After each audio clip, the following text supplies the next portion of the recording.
Buenos días, chicos. Hoy nos toca ver, bueno, empezamos el tema 10, ¿vale? La parte primera es que la hemos visto mil veces en primero, en segundo, en tercero, que es la parte de comunicación, que es el reportaje y la noticia, ¿vale? Entonces realmente aquí vamos a ver, pues, las partes que no habéis visto tanto y que os puede servir sobre todo para el año que viene, ¿vale? Que es la intención. Entonces, estoy en la página por si queréis seguirlo 288 y bueno, esta clase es muy sencillita porque creo que lo vais a entender bien, ¿vale? Simplemente que va sobre palabras que tienen mucho en común, pero tienen un matiz diferente que tenéis que comprender bien. Entonces, en primer lugar tenemos el tema del significado y el sentido, ¿vale? Entonces, el significado de las palabras es básicamente el contenido que mediante la lengua le damos a determinadas palabras. Hay dos tipos de significado que ahora veremos. Y el sentido es cómo, teniendo en cuenta pues un poco el contexto y la situación en la que estamos viviendo, pues qué sentido le damos a esas palabras, es decir, el significado que individualmente o a nivel social le damos a una expresión o a determinadas palabras, ¿vale?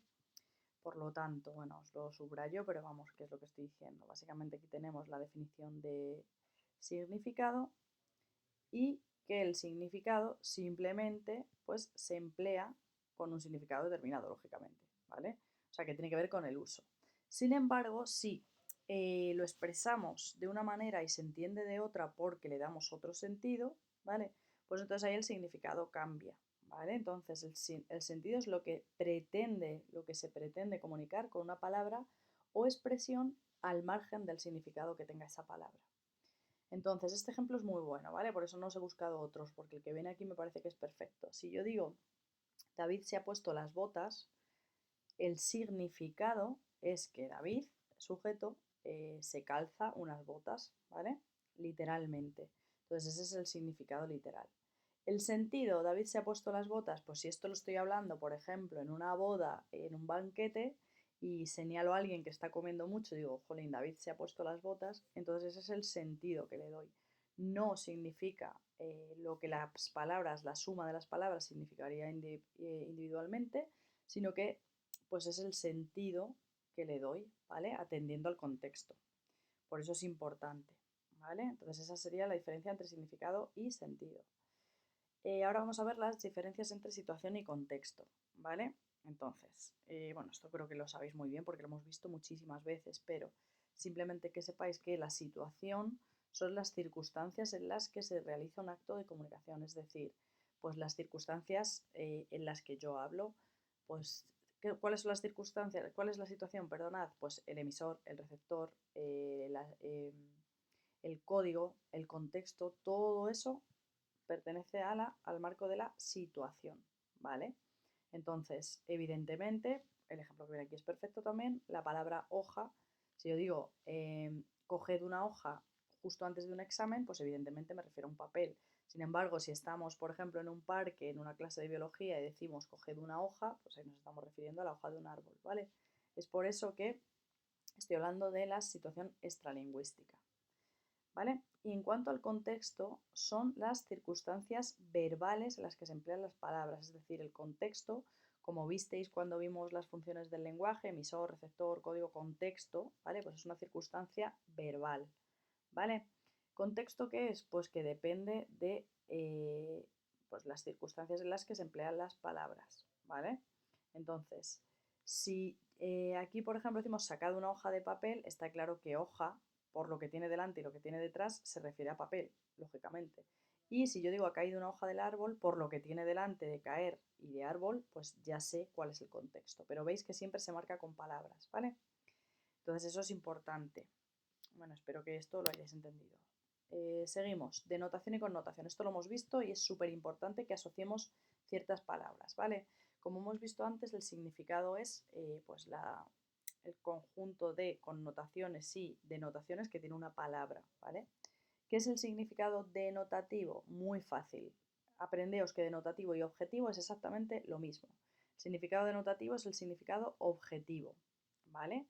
Normalmente es el que viene en el diccionario y es el que pues compartimos todos los hablantes. Por ejemplo, si yo digo negro, el significado denotativo va a ser el color, punto, sin más. ¿Cuál es el significado connotativo? El significado subjetivo que se añade a una palabra por determinadas valoraciones. Pues, por ejemplo, el negro para nosotros es, para la cultura europea, significa luto. Ese sería su significado connotativo, porque es una valoración que yo le doy. Aquí os viene el ejemplo de la noche. Por ejemplo, con el significado denotativo, la noche, pues espacio de tiempo durante el cual el sol está debajo del horizonte, es decir, hay oscuridad y el sol, pues desde que se pone el sol hasta que vuelve a salir, ¿vale? Sin embargo, la noche, el significado connotativo que aparece en muchos poemas y demás sería tristeza, pesimismo, etcétera, ¿vale? Entonces, simplemente que sepáis, aunque esto no os lo voy a preguntar, pero bueno, que los significados connotativos pueden ser individuales, es decir, un significado connotativo que le doy yo. ¿Esto cómo puede ser? Pues, por ejemplo, cuando yo llamo de determinada manera a, pues imaginaos a mi pareja, ¿no? Entonces yo la connotación se la doy a esa palabra que llamo, pues eso, es a nivel individual.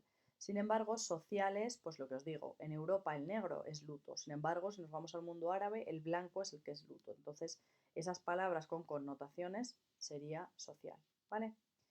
Y por último, y terminamos la parte esta que ya os digo que es bastante facilita. El sentido literal y sentido figurado. Esto va muy, muy unido a el denotativo y connotativo.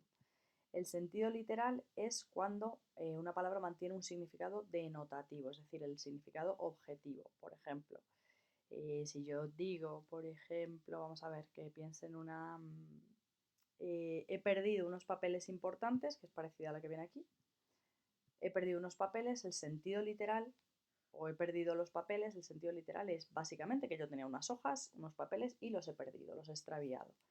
Pero eso puede tener un sentido figurado, porque puede ser interpretado de otras maneras. Aquí entraría la ironía en juego, ¿vale? Entonces, si yo digo he perdido los papeles, ¿cuál es el sentido figurado? Que me he puesto histérica, como pues, muy enfadada y demás, ¿vale? Ese sería el sentido figurado. ¿De qué depende? Como todo, del contexto, ¿vale? Entonces, vamos a ver aquí, por ejemplo, en se han caído unos papeles sería el sentido literal y se han cambiado los papeles es sentido figurado. Esto quiere decir que, pues por ejemplo, en se han cambiado los papeles, jefe empleado, pues si hay un día en el que el jefe se marcha, se cambian los papeles porque el empleado pasa a ser el jefe en sustitución. Pues ese, por ejemplo, sería el sentido figurado, ¿vale? Y nada, esto es todo, que os quedéis con estas cuatro diferencias, de notación, connotación, literal y figurado, y si no, pues estoy, ya os digo, estoy yo todo el día en Hangouts, o sea, cualquier pregunta, cualquier duda de esto, si no lo entendéis, me decís, ¿vale?